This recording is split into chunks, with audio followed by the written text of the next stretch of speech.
Hey, I'm Jodi from Belluz Farms and welcome to T-Bay in season January edition.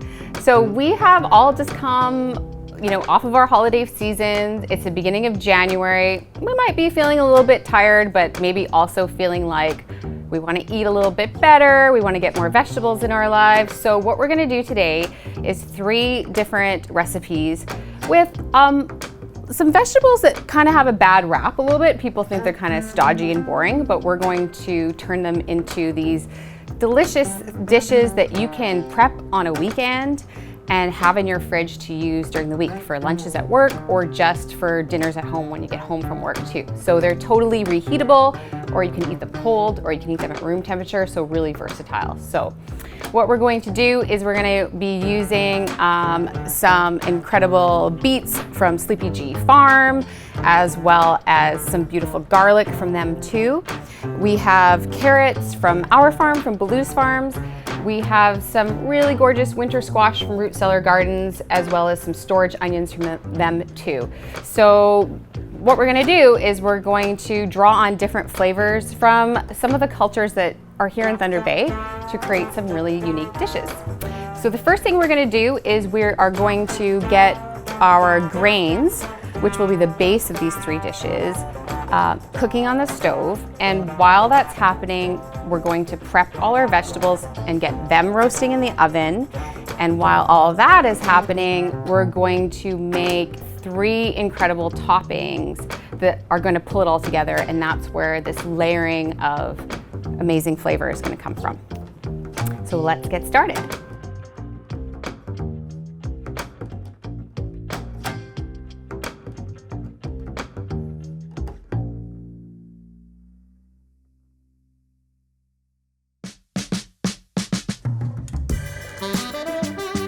So we're going to start by getting our grains on to cook. So I've pre-soaked these grains, which you absolutely don't have to do.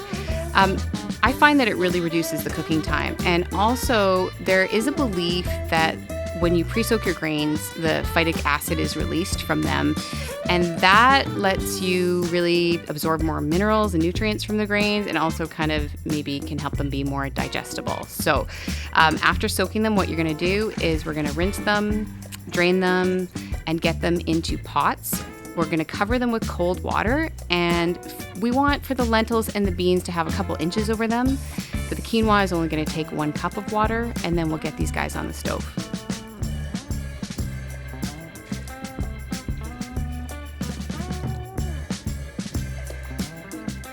So now that the grains are on the stove here, we're going to get them going first on a high heat and get them to a boil. Once they're at a boil, we're going to bring that down to a medium-low heat. We just want these guys to kind of bubble and simmer along. We don't want a rolling boil happening here. We just kind of want them kind of bubbling along gently. So I don't peel any of my vegetables because I really don't think there is a need. I mean, if you really don't like the look of the skin, you can certainly peel them if you feel more comfortable with that, but I don't think that it affects the texture really at all or the flavor, and it's just like one less thing that you have to do. I like to do the carrots in little batons, but you can do any kind of shape that you like. You just want something that's kind of attractive.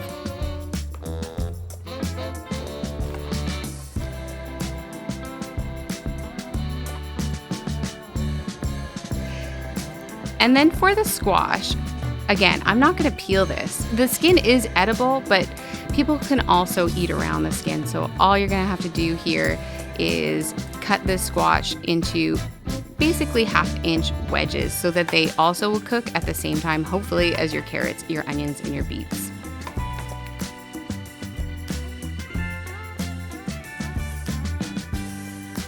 Beets always take longer to cook than any of the vegetables we have here today. So I'm going to cut those in smaller size pieces.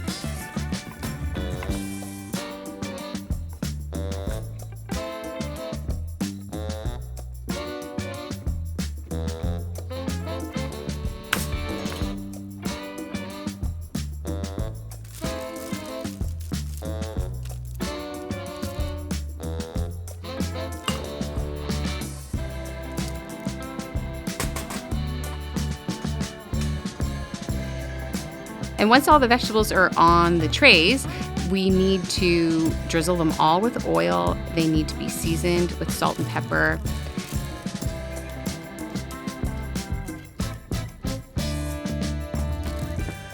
The carrots are going to also get cumin on them at this point. Cumin is a spice that is really nice to be toasted before you're going to use it, but I find that because this cumin is going to go right into that 400-degree oven, you can skip that step and just sprinkle the cumin right on top untoasted.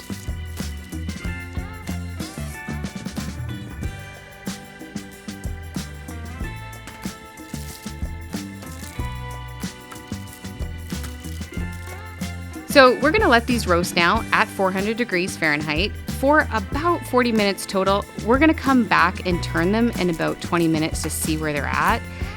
But really, this should take about 40 to maybe 50 minutes in total to finish.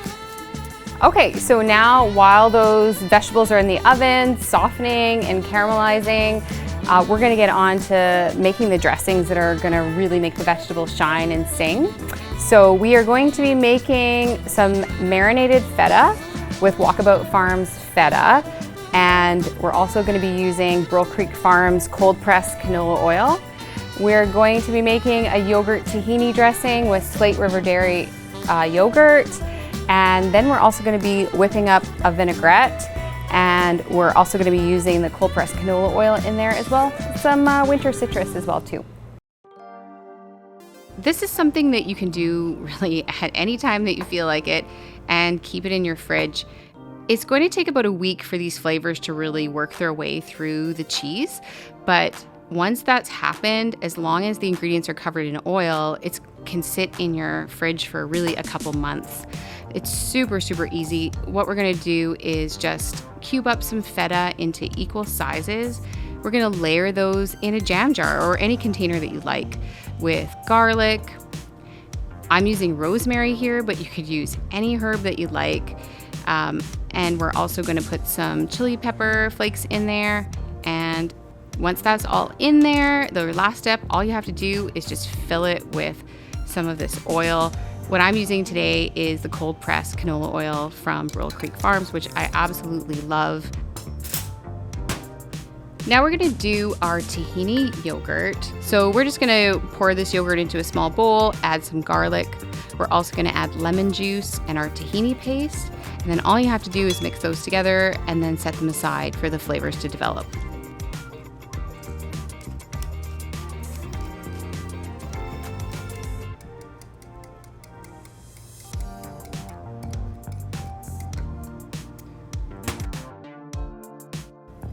Our last topping is a really simple vinaigrette dressing that really brings out the flavor of the squash. Like, it really balances the sweetness that you're gonna find in this acorn squash. So in a small bowl or a glass measuring cup, all you have to do is whisk some of that really fantastic Brill Creek Farms cold pressed canola oil together with lime juice and grated garlic. You're gonna add some chili flakes to this.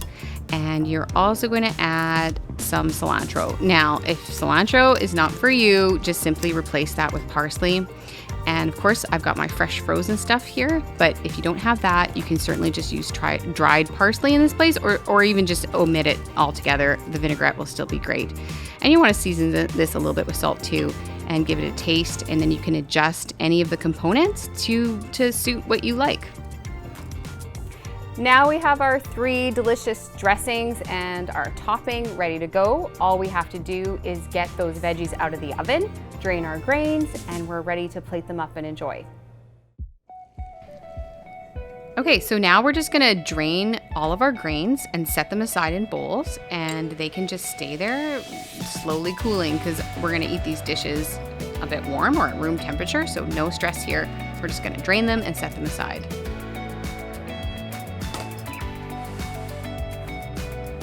So now I'm gonna take this quinoa and put it on a nice platter or a shallow bowl if you have it. I like to always start my grains right in the center of the dish and then use a spoon to push them out, just because I like things to look a little pretty.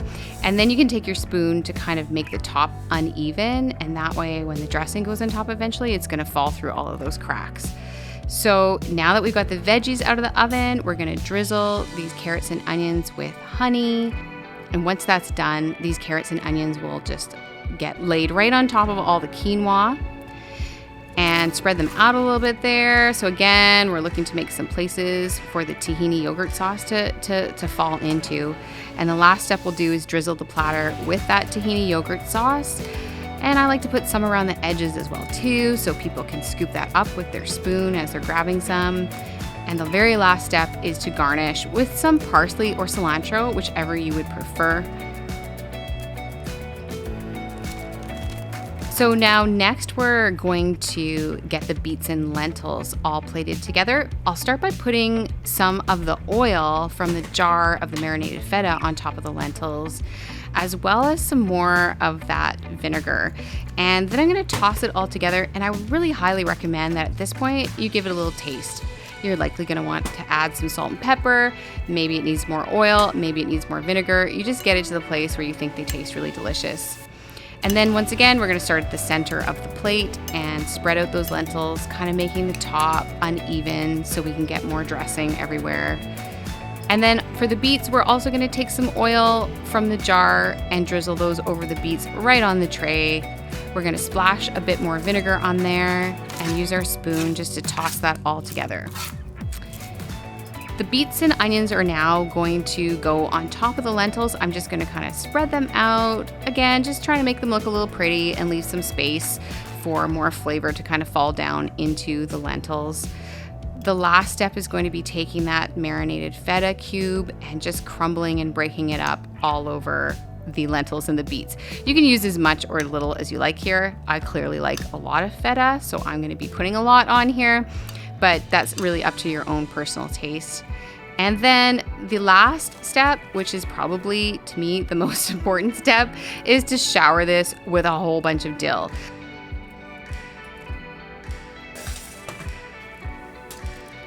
So for this last one, what we're gonna do is we're gonna take that garlic chili lime vinaigrette. We're gonna use about half of it on the beans and get those kind of all tossed up with that delicious dressing.